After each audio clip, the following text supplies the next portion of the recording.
தந்தான கிளி தந்தான கிளி தந்தான அட தந்தான கிளி தந்தான கிளி தந்தான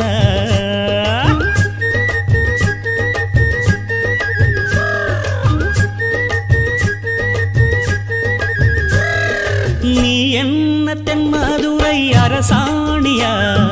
நெசமாக வந்து இருக்கும் அல்லிராணியா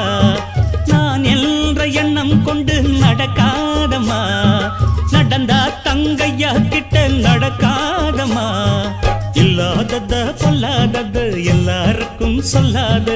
எம்மா எம்மா சும்மா சும்மா அங்கே இங்கே துள்ளாது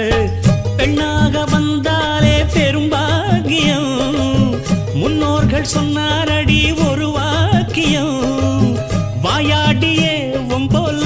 பெண்ணாலே பெண்ணின் புகழ் மங்கும் தன்னாலே பாட்டு படிக்கும் குயிலே